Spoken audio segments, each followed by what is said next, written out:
Bom dia, na paz do Senhor Jesus, todos bem?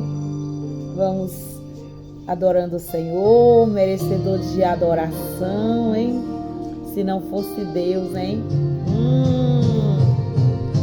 Se não fosse Deus, eu não sei o que teria acontecido. Eu confesso, eu já teria desistido. É até difícil de imaginar. Se não fosse Deus, eu não chegaria até aqui e nem teria forças para seguir. Dias ruins eu tive que enfrentar. Doeu demais quando eu ouvi: essa já era, não vai conseguir. No auge da dor eu chorava sozinha, sem nada entender. Mas um certo dia, como um outro qualquer, desses que a gente quase perde a fé, ouvi uma voz me dizendo bem forte: estou com você. Sou eu quem te sustento e te ajudo. Sou eu e nunca mudo. Te carrego no colo quando você quer parar. Te tomo pelas mãos e te ajudo a avançar. É meu tempo certo de fazer. É meu tempo de te responder.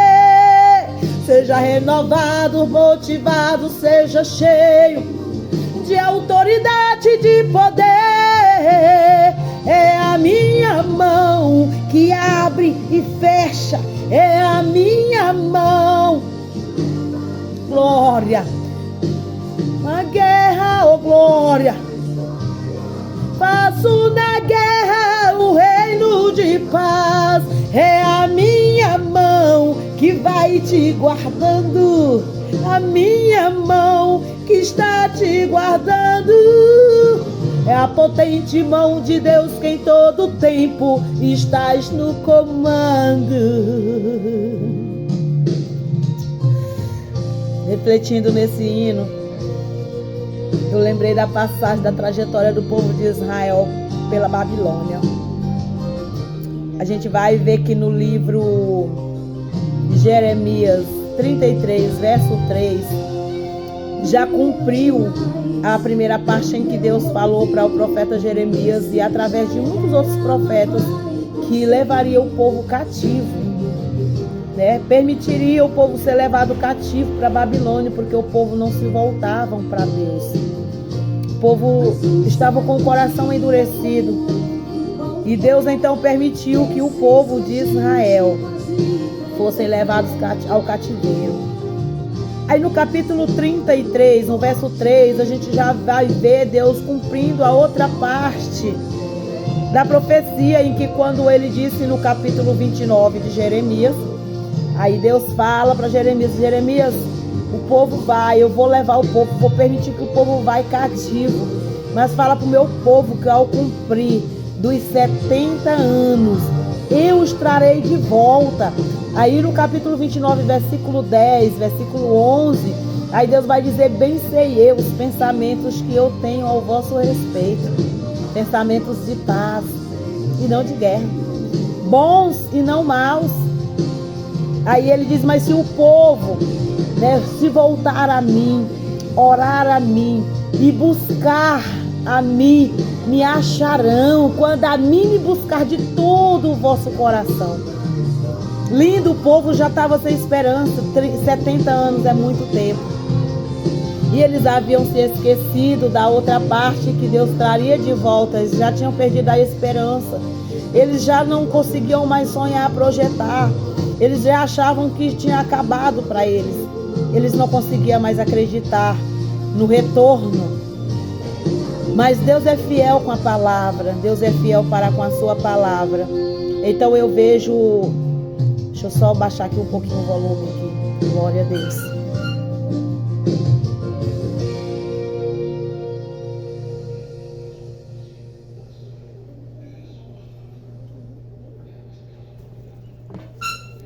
Então eu vejo o povo sem esperança, desacreditados, e eles não conseguiam acreditar mais. Quem sabe eles haviam até se esquecido que eles tinham que clamar ao cumprir os 70 anos, que Deus disse que se o povo se voltasse para ele, buscasse a ele, os acharia, né? Quando buscasse a Deus de coração, eles esqueceram dessa parte. E eles não conseguiam orar, buscar. Mas ainda bem que Deus, em todo tempo difícil, em todo tempo de crise, pode observar que em todo tempo de crise espiritual, crises de todas as maneiras, Deus sempre levantou um escape. Deus sempre levanta um remanescente. Deus sempre levanta alguém, porque Deus, ele não erra no seu propósito. Ele não erra. O projeto de Deus era que o povo convertesse e se voltasse a ele, e então aprendesse a servir a Deus. E eles não entendiam isso. Mas aí Deus pega e junto com o povo rebelde, junto com o povo desobediente, olha lá na história do povo de Israel, que Deus leva também juntos no cativeiro. Para o cativeiro, Deus leva também os profetas, homens de Deus, como Daniel. Deus leva também o profeta Ezequiel, homem de Deus. Deus também leva Jeremias, homem de Deus. E quem sabe a gente olha de meu Deus, mas como é que é isso? Deus usa Jeremias e também leva o próprio profeta juntos, né, com o povo, com demais o povo rebelde. É porque Deus estava ali provendo o escape. Deus sabe como trabalhar na minha e na tua vida. Deus, quando Ele te fala que vai fazer, Ele faz. Ele é Deus que fala e cumpre com a sua palavra. Era necessário para o povo reconhecer que Deus é Deus. Era necessário o povo ser lapidado ali na Babilônia por aquele período de tempo. Mas Deus não se esqueceu do povo dele. Deus não se esqueceu de você. Se você estiver passando um deserto, quem sabe você está passando uma prova, uma dificuldade. Eu quero te dizer que às vezes você, né, ouviu Deus usar, ou às vezes Deus te fez promessa dentro da palavra, quem sabe até a ti mesmo, Deus se revelou a ti mesmo. E parece que os anos se passaram, e parece que as coisas não acontecem, e você perde a esperança como aquele povo. Quem sabe você já olha e não consegue mais acreditar, né, naquilo que Deus te falou e te prometeu. Quem sabe você esqueceu da parte que Deus sempre, quando Ele faz uma promessa, Ele também fala que nós temos que andar na vontade dEle. Se você estiver na minha palavra, eu vou cumprir isso e isso, eu vou fazer isso e aquilo.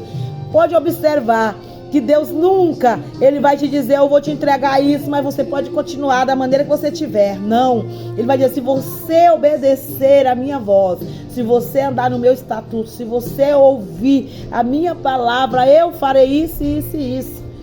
Tem poréns, né? A palavra do Senhor, ela tem regras, ela tem princípios que não podem ser quebrados. Então, quando Deus me promete uma coisa, eu tenho que observar o que Ele me prometeu, para mim depois não fazer como o povo de Israel, achar que está tardando ou que não vai acontecer. Mas o povo não orou como Deus mandou, o povo não se voltou a Deus. Então é isso que muitas das vezes Deus quer de nós.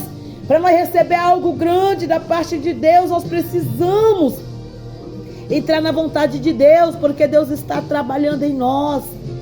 Deus está trabalhando na nossa estrutura para receber tal coisa. É grande demais, nós não podemos receber de qualquer maneira. E Deus está trabalhando em mim, na minha estrutura, na minha vida. Para quê? Para que eu possa estar preparada para receber algo tão grande da parte de Deus. E o povo de Israel não entendia, e era isso que Deus estava trabalhando com aquele povo. Então Deus colocou ali, a palavra do Senhor vai dizer que Ezequiel, na beira do rio Quebar, ele não tinha mais esperança. Ele estava tão desanimado porque ele cresceu, ele aprendeu, ele entendia que ele, como a sua linhagem, ele ia seguir, né, aquela linhagem de ser sacerdote. Esse era o sonho do profeta Ezequiel. E o que ele não esperava era que Deus tinha selado ele desde o ventre para ser profeta às nações. Então, na beira do rio Quebar, ele não tinha mais ânimo nem para louvar. Ali eles empenduraram as suas harpas ali nas árvores, nas galhas das árvores do rio Quebar, porque eles não conseguiam mais acreditar. Ele achava que o sonho dele tinha acabado, que ele não ia mais conseguir, que tinha sido frustrado o sonho dele de ser sacerdote. E ele não entendia que Deus queria algo mais com ele. Então a gente vai ver Deus chegando ao rei Ezequiel e dizendo no capítulo 2: filho, coloca-te de pé, filho do homem, e eu falarei contigo. Então Deus começou a levantar o profeta Ezequiel ali para orar, para profetizar.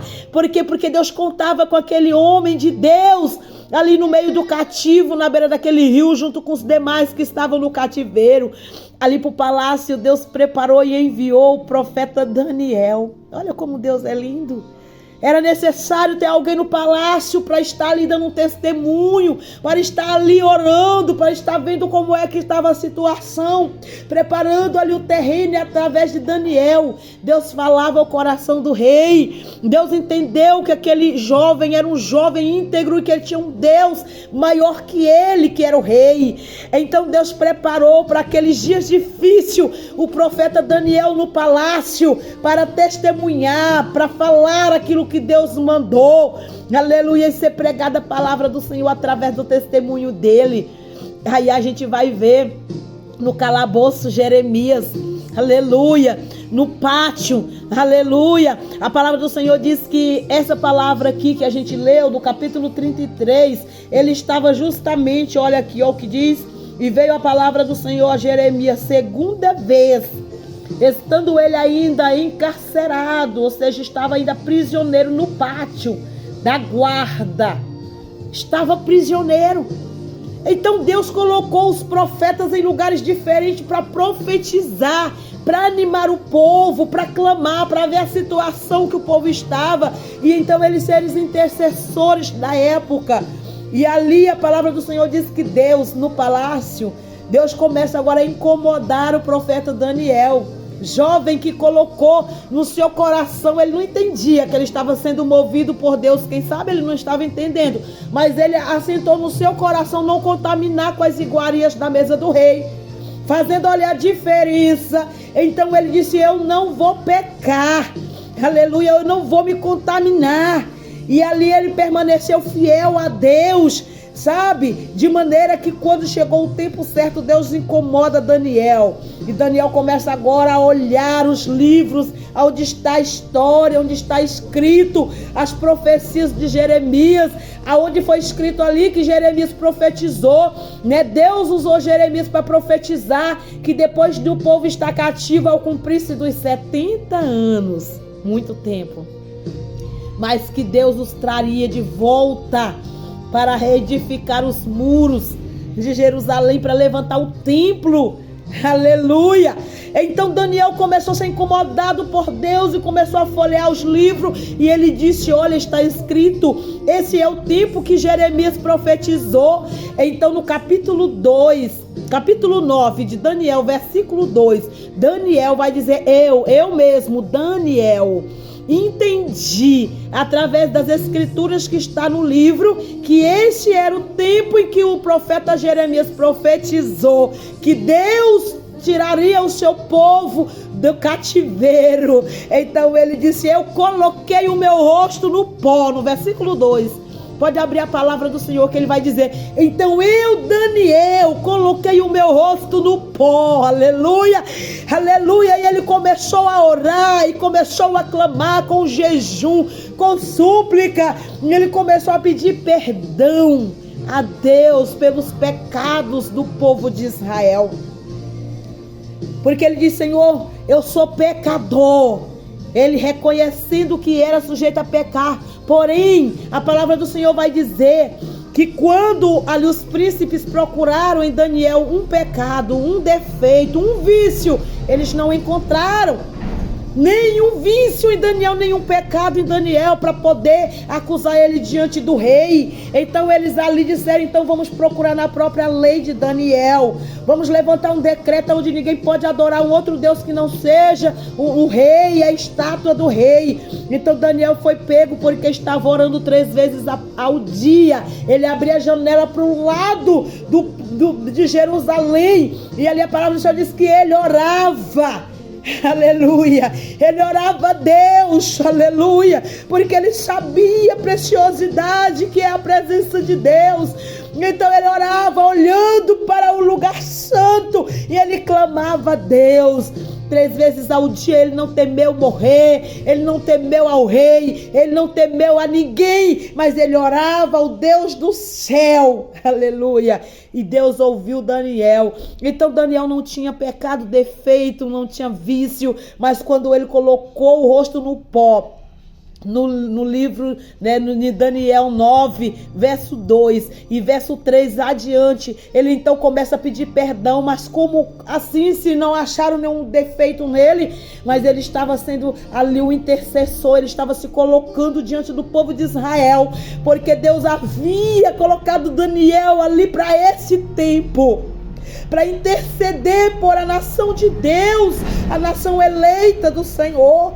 Então a gente vai ver Jeremias também no calabouço, ali orando, chorando, gemendo, mas no capítulo 32 ele vai dizer, o Deus que criou os céus e a terra, ele é fiel para cumprir as suas palavras, porque não há nada difícil demais para que ele não possa fazer. Ele estava no calabouço, estava ali prisioneiro, sendo humilhado. A palavra do Senhor diz que eles jogaram ele dentro da cisterna com lama, aleluia, até no pescoço, mas ele continuou crendo, e ele mesmo relata, não há nada difícil para Deus. Eu posso até estar aqui dentro da lama, eu posso até estar aqui no cativo, eu posso até estar no calabouço, mas Deus ainda é Deus, e não tem nada impossível que ele não possa fazer. Aleluia. Sabe o que é isso? É você olhar à tua volta e você ver as circunstâncias te mostrando, tentando te provar que acabou. É você olhar e ver, dizer assim, meu Deus do céu, mas tanto que eu tenho pedido, tanto que eu tenho orado, Senhor, e nada está acontecendo. E você olhar, mas ao invés de você dizer não vai acontecer, você dizer, mas Deus pode mudar este cenário, Deus pode transformar esta situação, Deus pode mudar este cativeiro, Deus pode trazer a libertação para a minha família, Deus pode mudar a história da minha vida. É você olhar além da circunstância, além da improbabilidade, além de você olhar e ver que não tem possibilidade, mas você dizer, Deus pode mudar o meu cenário, porque o Deus que me prometeu é fiel para cumprir. E você continuar acreditando, como Jeremias, como Daniel, como Ezequiel, você continuar, porque em tempos difíceis Deus te levantou neste cenário para você abrir a tua boca e profetizar, como ali o profeta Ezequiel no capítulo 37. Quando Deus pega o profeta e coloca ele no meio do vale, ele não quis estar ali. A Bíblia diz que foi o Espírito do Senhor que pegou ele, aleluia, e colocou no meio do vale de ossos sequíssimos, onde não tinha mais vida, não tinha mais esperança, porque era assim que estava o povo de Israel, sem esperança, sem vida, não tinha mais nenhuma possibilidade, olhando pela lógica humana. Mas Deus disse, filho do homem, poderão reviver esses ossos? Poderá ser mudado esse cenário? Me cantas. Quem sabe você está assim e olha e diz, não tem jeito, acabou. O que Deus falou não foi Deus. Quantas das vezes nós dizemos isso? Será que foi Deus mesmo que falou? Aleluia. Mas ao invés disso, faz como ali como Ezequiel no capítulo 37 e diga, Deus, Senhor, tu o sabes. Aleluia. Poderão reviver esses ossos, filho do homem? E ele diz: Senhor, tu o sabes. Porque Jeremias, Ezequiel, Daniel, ele sabia que nada é impossível a Deus. Tudo é possível ao que crê.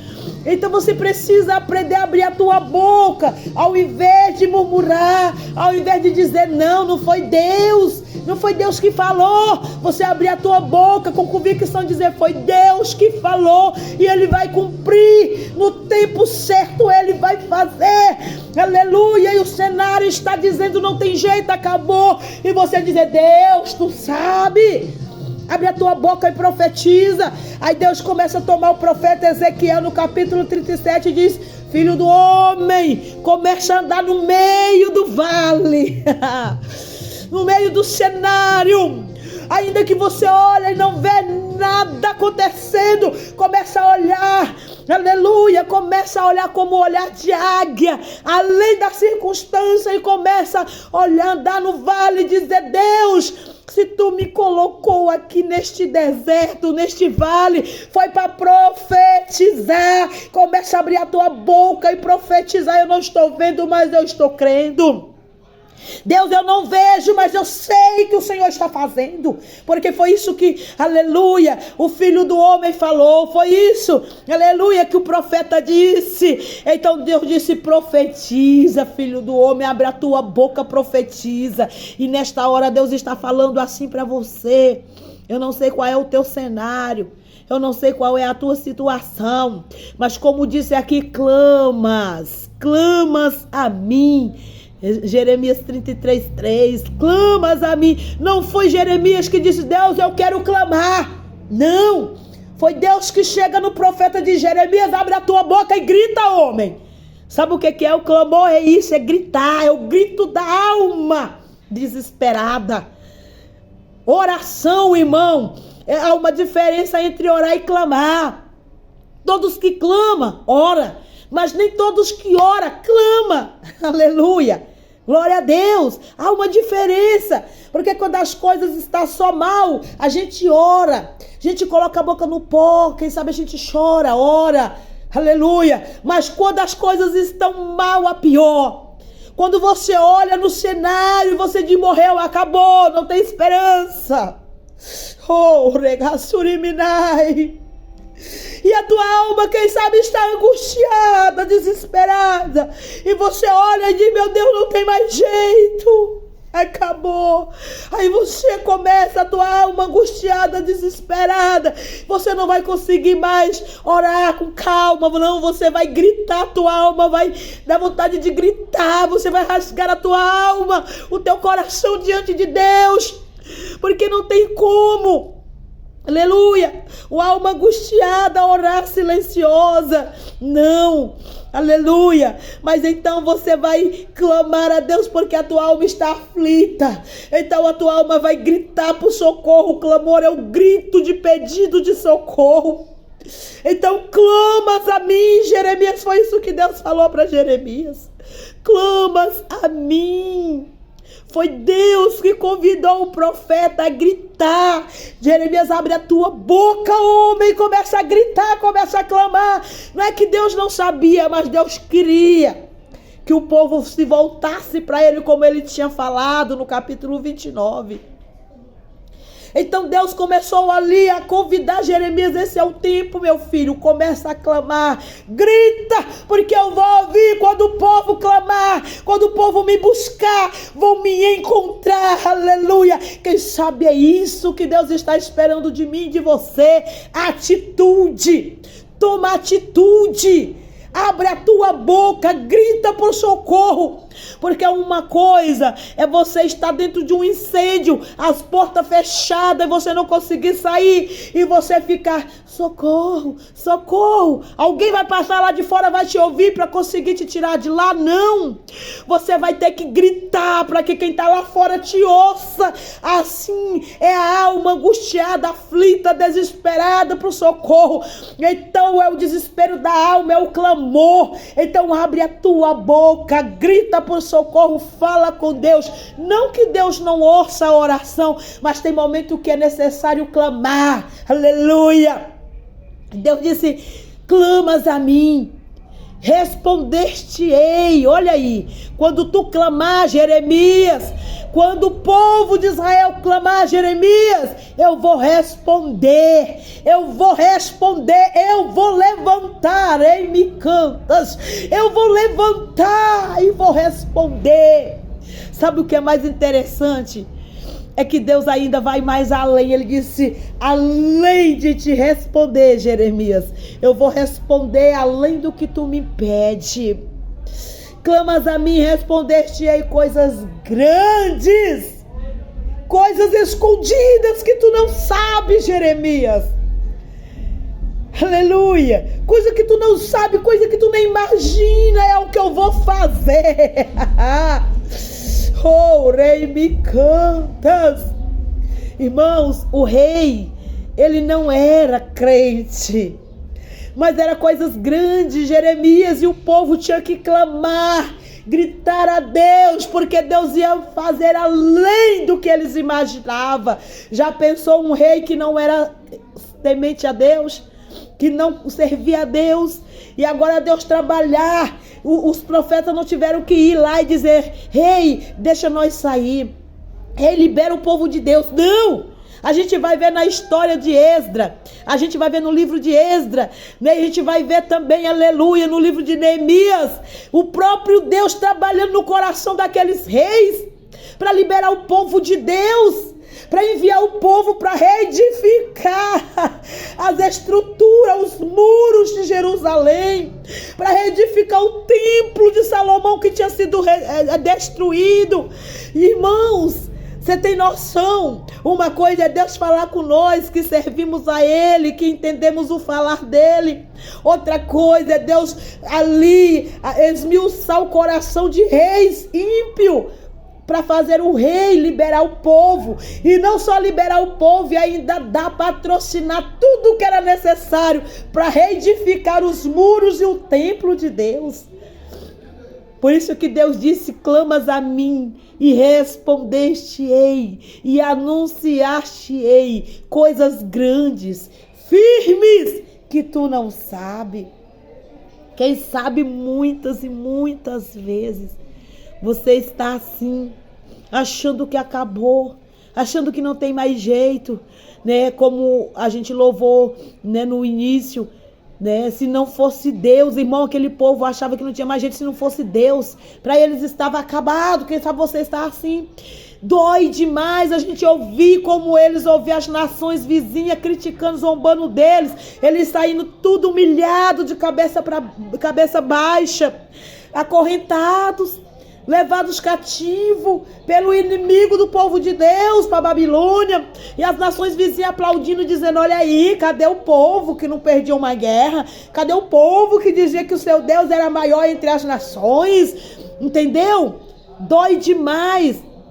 Aleluia. Ouvir que nós não vamos conseguir, que acabou para nós, dói demais, né? Doeu demais quando eu ouvi: esse já era, não vai conseguir. No auge da dor eu chorava sozinho, sem nada entender. É desse jeito, a gente não entende o processo, não entende, mas é necessário acreditar no propósito que Deus te fez. Deus tem propósito contigo, então fica no propósito. O processo é só o caminho a ser trilhado até chegar no propósito, até chegar em algo maior que Deus tem para a tua vida. Era isso que Deus estava fazendo com o povo de Israel. Era necessário o povo ser levado cativo para aprender a servir a Deus e viver coisas maiores que Deus tinha para eles. Era só um processo para eles chegar no propósito que Deus tinha com o povo de Deus, com o seu povo. O povo era escolhido, era a nação eleita de Deus. Deus não ia deixar eles perecerem, mas foi necessário passar aquela trajetória de humilhação para eles entender que é Deus que está no comando na nossa vida. É Deus que comanda. Não é eu que faço, não é você que faz, é Deus que faz. O nosso dever é colocar na posição, como esses profetas, ser canal de bênção na vida desta nação, na vida da tua família. É nos colocar como canais de bênção, como intercessores, como profetas e profetisas. É se colocar na posição que Deus nos chamou e profetizar em tempos difíceis. Profetizar e contra todas as evidências, mas profetizar aquilo que o Senhor te chamou a fazer. É isso que Deus tem para nós. Esta é a palavra que o Senhor colocou no meu coração. Que Deus fala mais forte tudo aquilo que eu não sou capaz, porque sou pequenininha e não consigo discernir de forma maior, mas tudo aquilo que eu não sou capaz de discernir, de interpretar e de transmitir, que Deus completa na tua vida, em nome de Jesus. Em nome de Jesus, então abre a tua boca, clama, porque Deus vai fazer coisas grandes, firmes, que tu nem imagina. Além daquilo que tu imagina, é o que Deus tem para a tua vida. Beijo no coração e a paz do Senhor a todos. E amém.